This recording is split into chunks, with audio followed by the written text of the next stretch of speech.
ठरलं तर मग 20 मेच्या भागामध्ये आज आपण बघणार आहोत। आजचा एपिसोड खरंच खूप सुंदर आहे, कारण आज फायनली प्रियाला शिक्षा भेटणार आहे। सकाळी सकाळी अर्जुन छान तयार होऊन पूर्ण तयारीशी कोर्टामध्ये हजर राहतो, तर प्रियाला सुद्धा कोर्टामध्ये हजर केलं जातं। तर हेअरिंग सुरू होते, तर अर्जुन सर्व काही आरोप प्रियावरचे सादर करतो। जजला म्हणतो, हिने कोणता गुन्हा केला नाही म्हणून सांगू, हिने प्रत्येक गुन्हा केला आहे, हिने प्रत्येकाचा छळ केला आहे, हिने खून केला आहे, हिचे पाप मांडाल तेवढेच कमी आहे। पहिले तर ही बबली लोखंडे होती, त्यानंतर प्रिया झाली, नंतर ती तन्वी झाली आणि हिने खूप मुलांना जाळ्यामध्ये अडकून प्रत्येकाकडनं पैसे लुबाडले आहेत। हिने खूप काही कारस्थान केले आहेत। हिला जेवढी कडक शिक्षा तुम्ही द्याल तेवढी कमीच आहे। तर अर्जुन जजसमोर सर्व पुरावे सादर करतो।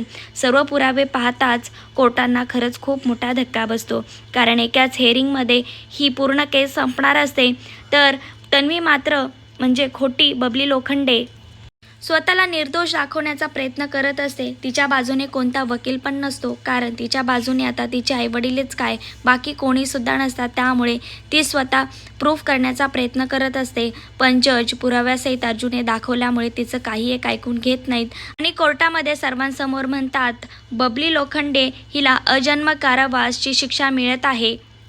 ती प्रेग्नेंट असून सुद्धा प्रियाला बोलण्याचा चान्स मिळत नाही, तिला जज बोलण्याचा चान्स देत नाहीत आणि फायनल सुनावणी करतात। अजन्म कारावास अशी शिक्षा देतात आणि निघून जातात।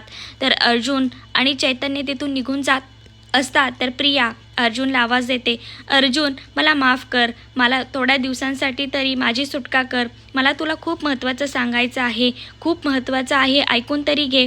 तर अर्जुन मात्र तिच्याकडे दुर्लक्ष करत असतो, तिथून निघून जात असतो। प्रिया मात्र त्याच्यासमोर हात जोडत असते।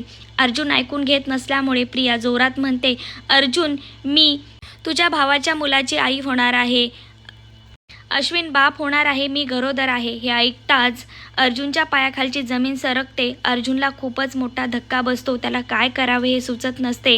तर पोलीस मात्र तिचं काही एक ऐकून घेत नाहीत। मला वाचव, मला वाचव असं प्रिया म्हणत असते। मी सुभेदारांचा वारसा पुढे चालवणार आहे, मला या जेलमधून बाहेर काढ असं म्हणत असते। तर पोलीस तिला घेऊन जातात। अर्जुन तिथेच थक्क होऊन बसलेला असतो। चैतन्य अर्जुनला धीर देतो, हे शक्य नाही, ती खोटं बोलत आहे असं तिला म्हणतो। पण त्याच वेळेला अर्जुन अश्विनला कॉल करतो आणि कोर्टाबाहेर आत्ताची आत्ता ये असं म्हणून त्याला बोलावून घेतो, कारण अर्जुनला काहीच कळत नसते काय करावे ते। अर्जुनला असे वाटते, परत ही माझ्या घरामध्ये बला आली ना तर खूप काही अवघड होऊ शकते। असं सिरियल सर्वात आधी अपडेट पाहण्यासाठी माझ्या चॅनलला सबस्क्राईब करा।